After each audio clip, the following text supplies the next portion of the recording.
अस्सलाम वालेकुम स्टूडेंट्स, आज हम स्टार्ट करेंगे एमडी कैट के थर्ड चैप्टर का next topic which is interconversion of potential energy and kinetic energy.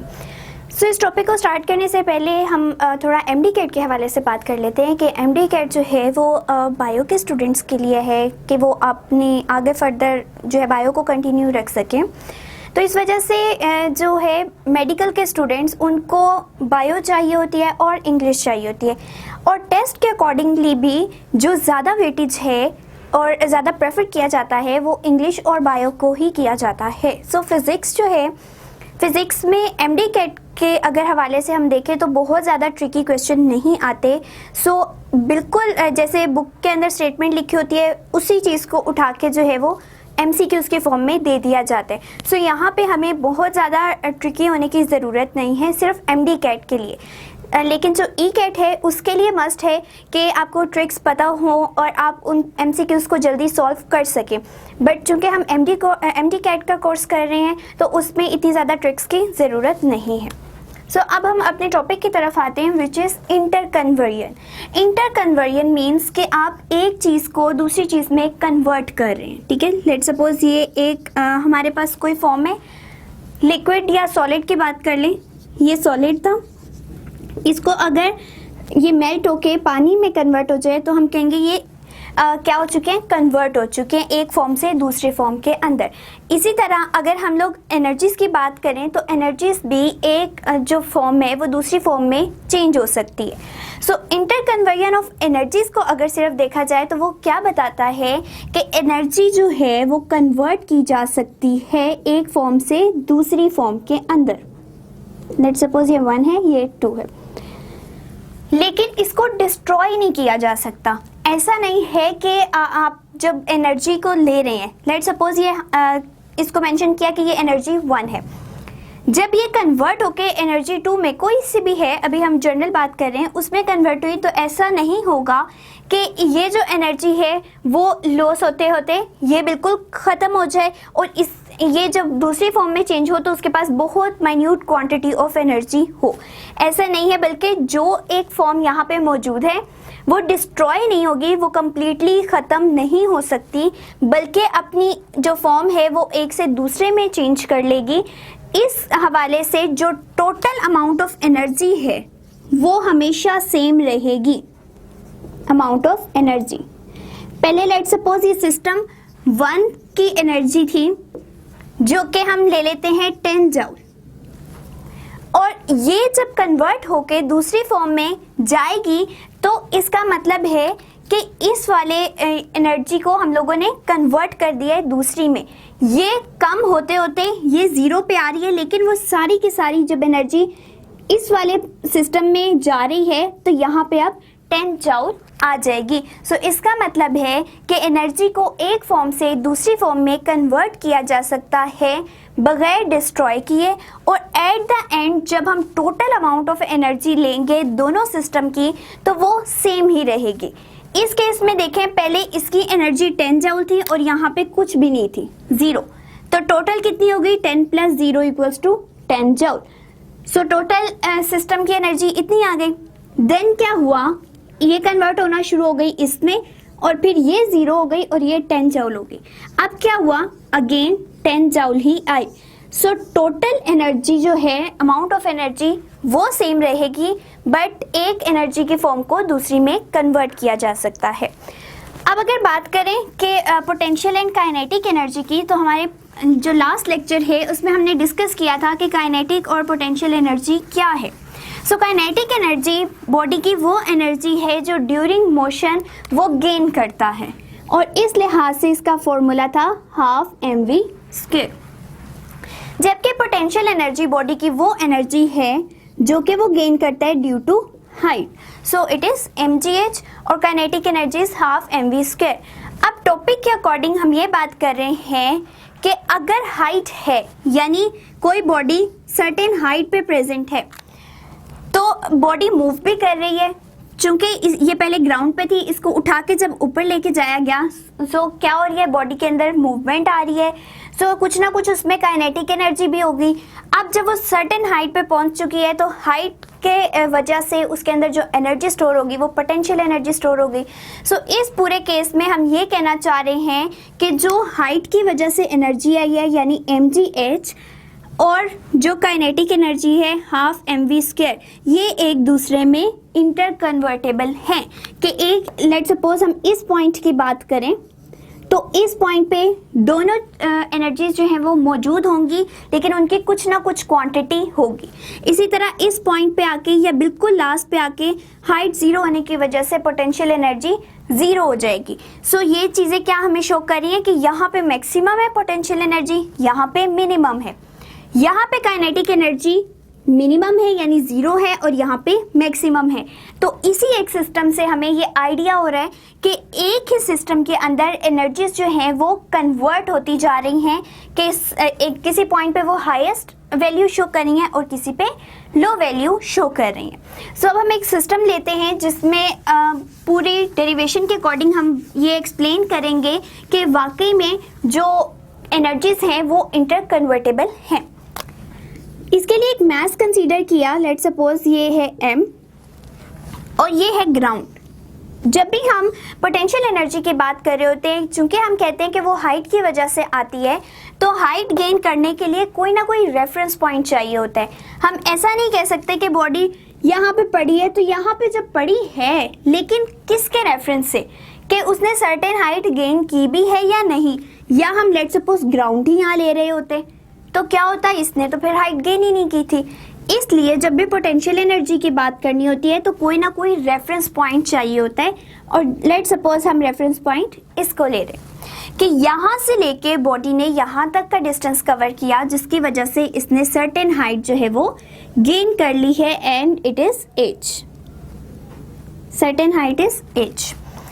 अब क्या हम कहना चाह रहे हैं कि जब हाईएस्ट पॉइंट पे ये है यानी इसकी हाइट है तो इसके अंदर पोटेंशियल एनर्जी मौजूद है, और जब ये यहाँ पे था तो इसकी काइनेटिक एनर्जी जो है वो मैक्सिमम थी।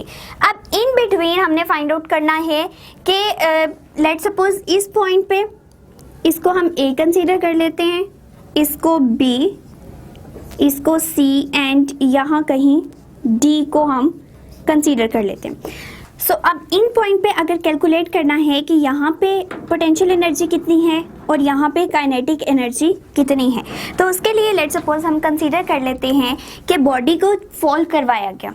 यहाँ पे पहले हाइट पे थी, इसको अब फॉल करवा दिया गया है यानी इसको गिरने दिए, और इस पॉइंट पे आके जब ये यहाँ पे पहुँची है, इसको इस पॉइंट पे अब हम मेजर करना चाह रहे हैं कि पोटेंशियल एनर्जी और काइनेटिक एनर्जी कितनी है। तो लेट सपोज इसने यहाँ से यहाँ तक आने के लिए x डिस्टेंस जो है वो कवर कर लिए। इट मीन्स इसकी जो हाइट है अब वो इतनी कम हो चुकी है, ये x पोर्शन तक ख़त्म हो चुकी है। तो बाकी जो इसकी हाइट रह गई है अब वो कितनी होगी कि टोटल हाइट हमारे पास h थी जिसमें से बॉडी ने x पोर्शन जो है वो कवर कर लिए, बाकी कितना होगा, बाकी होगा h माइनस x। किस तरह से, जैसे हम लेट सपोज ये बात कर लेते हैं कि हाइट है 10 मीटर की, बॉडी ने 2 मीटर डिस्टेंस कवर कर लिया। अब पीछे उसने कितना कवर करना है, 10 माइनस 2 इक्वल्स टू 8 मीटर। सो ये 8 मीटर किस तरह आया कि इस टोटल हाइट को माइनस कर दिया, ये जो हाइट बॉडी खत्म कवर कर चुकी है उसमें से, तो ये हमारे पास h माइनस एक्स आ जाएगा। इट मीन्स अब जो ये पोर्शन बचा है उसकी हाइट है h माइनस एक्स।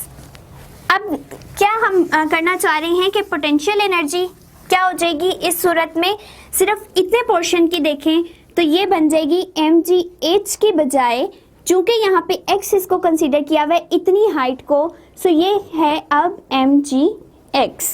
अब अगर काइनेटिक एनर्जी देखें, काइनेटिक एनर्जी किसके इक्वल है, हाफ mv, और ये हमारे पास लेट सपोज C पॉइंट है तो c² आ गया। अब क्या है कि हम फाइंड आउट करना चाह रहे हैं कि बेसिकली ये वेलोसिटी कितनी है। इस वेलोसिटी से जब ये बॉडी फॉल की है तो एट पॉइंट C कितनी वेलोसिटी बॉडी ने गेन कर रखी है। इसको फाइंड आउट करने के लिए अगर जो है थर्ड इक्वेशन ऑफ मोशन को यूज़ करें तो वो क्या है, 2as equals to v f square minus v i square. अब अगर इसको देखें तो हमारे पास जो यहाँ पे s है वो किसके इक्वल है, वो डिस्टेंस है जो बॉडी ने कवर किया है। इट मीन्स यहाँ पे x आ जाएगा। सेकेंडली जो इनिशियल वेलोसिटी है उसको किस तरह देखेंगे कि एट दैट पॉइंट जब अभी बॉडी बिल्कुल रेस्ट में थी, वहाँ से लेके हमने यहाँ तक बॉडी को मूव करवाया। जब मूव करवाया तो हम ये बात कहते हैं कि हाईएस्ट पॉइंट पे जाके बॉडी कुछ देर के लिए स्टे करती है, और ऑलरेडी हमने उसको स्टे करवाया हुआ था कि यहाँ पे उसको पकड़ा हुआ था, तो इस वजह से उसने हाइट गेन की हुई थी। अब जब इसको अभी छोड़ने से पहले जो या इनिशियल बिल्कुल वेलोसिटी थी वो क्या थी, वी आई यानी 0 थी। जब उसको फॉल करवाया गया तब उसने कोई ना कोई वैल्यू गेन करना शुरू की, और अभी वो मोशन में ही थी, लेकिन हमने जस्ट उसको सी पॉइंट पे कैलकुलेट करना चाहा। इट मीन्स फाइनल वेलोसिटी यहाँ पे पहुंच के 0 होगी, लेकिन इन बिटवीन कहीं पे भी फाइनल वेलोसिटी 0 नहीं होगी। क्यों? क्योंकि बॉडी ने अपना पूरा कवर करना है डिस्टेंस। बॉडी कभी भी यहाँ पे आके थोड़ी देर के लिए स्टे नहीं कर सकती, बट हम ऐसा एज्यूम कर रहे हैं कि बेशक बॉडी मूव करिए, लेकिन हमने इस पॉइंट पे आके उसकी फाइंड आउट करनी है कि काइनेटिक और पोटेंशियल एनर्जी क्या होगी। सो इस पॉइंट पे बॉडी जो है उसकी फाइनल वेलोसिटी 0 नहीं है। सो ये फाइनल वेलोसिटी जो है ये किसके इक्वल है, that is equals to we C, और जो वी आई है वो है 0। अब इसमें एक पॉइंट जो है वो इस तरह से है कि मैंने इनको थोड़ा आगे पीछे लिया है कि बुक में जो है इस पॉइंट को C कंसीडर किया है और इसको B कंसीडर किया है एंड इसको A कंसीडर किया है। सो यहाँ से कंफ्यूज नहीं होना, बेशक पॉइंट्स कोई भी हो कि मैंने इसको A कर लिया, इसको B कर लिया एंड इसको C किया हुआ है, हमें सिर्फ डेरिवेशन और अपनी डायग्राम के अकॉर्डिंग देखना है कि वो हमारी ठीक आ रही है डेरिवेशन या नहीं। नेक्स्ट यहाँ जो S है वो X में चेंज हो जाएगा, क्योंकि डिस्टेंस जो बॉडी कवर कर चुकी है इट इज x। सो यहाँ पे s जो है वो x में चेंज हो गया। सो ये पूरी की पूरी इक्वेशन क्या बन जाएगी अब, 2ax equals to we c square and ये 0 हो जाएगा। ठीक है, अब हमने क्या करना है कि ये यहाँ पे ये वी सी की वैल्यू पुट कर देंगे, तो क्या बनेगा, हाफ m 2ax दिस।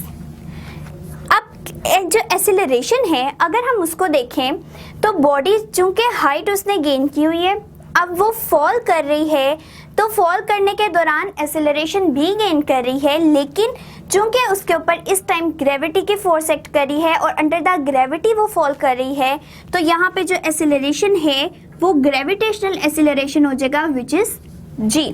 सो 2 से कैंसिल एंड यहाँ पे आ जाएगा mgx। सो इस टाइम पे जो बॉडी ने गेन की है काइनेटिक एनर्जी और पोटेंशियल एनर्जी वो किस तरह से आ रही है। सो ये हमारे पास जो काइनेटिक एनर्जी वो आ चुकी है mgx। सो यहाँ पे एक ये है कि पोटेंशियल एनर्जी, सॉरी ये मिस्टेक थी, mgh जो है वो पहले पोटेंशियल एनर्जी थी, लेकिन जब हमने देखा कि बॉडी ने फॉल किया है और इस पॉइंट पे पहुंच चुकी है, तो इस पॉइंट पे जो हाइट है इस टाइम ये h माइनस एक्स थी। सो यहाँ पे जो हमारे पास इस टाइम पे आएगी that is h minus x.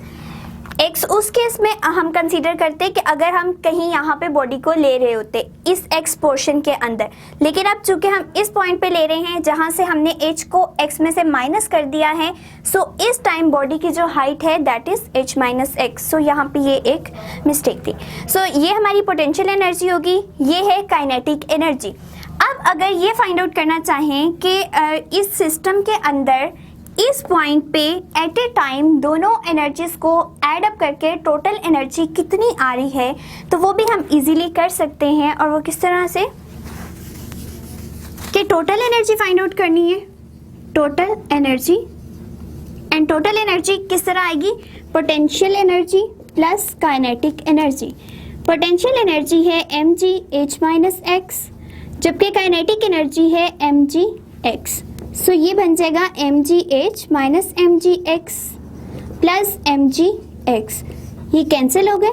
So total energy जो हमारे पास इस टाइम पे भी आई है वो क्या आई है, mgh आई है। अब नेक्स्ट केस की तरफ मूव करते हैं और नेक्स्ट केस में हम क्या कंसीडर कर रहे हैं कि जो बॉडी है वो बिल्कुल एंड पॉइंट पे पहुंच चुकी है। लेट्स सपोज यहाँ तक आ गई है। अब यहाँ पे जब आ रही है या इससे भी थोड़ा नीचे पॉइंट पे कंसीडर कर लें तो यहाँ पे क्या होगा, क्योंकि अब हाइट बिल्कुल कम हो चुकी है तो पोटेंशियल एनर्जी जो है वो ज़ीरो हो जाएगी।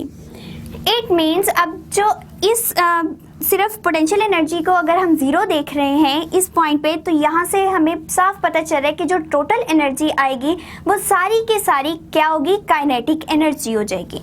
अब अगर हम काइनेटिक एनर्जी को देखें कि वो कितनी होगी हमारे पास, तो उसके लिए अगेन फॉर्मूला अप्लाई करते हैं विच इज़ हाफ mv²। सो यहाँ पे हम d कंसीडर कर रहे हैं तो इसको vd कंसीडर कर लेते हैं। अब क्या होगा कि हमें अगेन फाइंड आउट करना है कि ये vd की वैल्यू क्या आ रही है, कि कितनी बॉडी ने वेलोसिटी जो है वो गेन की हुई है। तो उसके लिए क्या करेंगे, again third equation of motion vf² minus vi²। चूँकि अगेन इनिशियल वेलोसिटी क्या है, क्योंकि बॉडी ऊपर से फॉल कर रही थी तो इसलिए उस टाइम पे उसकी इनिशियल वेलोसिटी ज़ीरो थी। फिर उसने आहिस्ता आहिस्ता वेलोसिटी गेन करना शुरू की और अब vf तक पहुंच रही है। सो vi जो है वो ज़ीरो हो जाएगा, vf जो है इस टाइम vd बन जाएगा।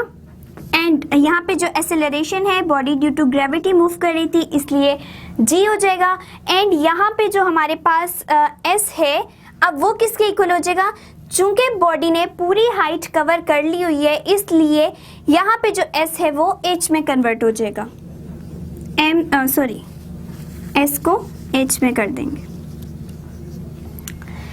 अब इससे क्या पता चल रहा है हमें कि जब इस पूरी में ये वैल्यूज पुट करेंगे तो ये बन जाएगा 2gh इक्वल्स टू vd²।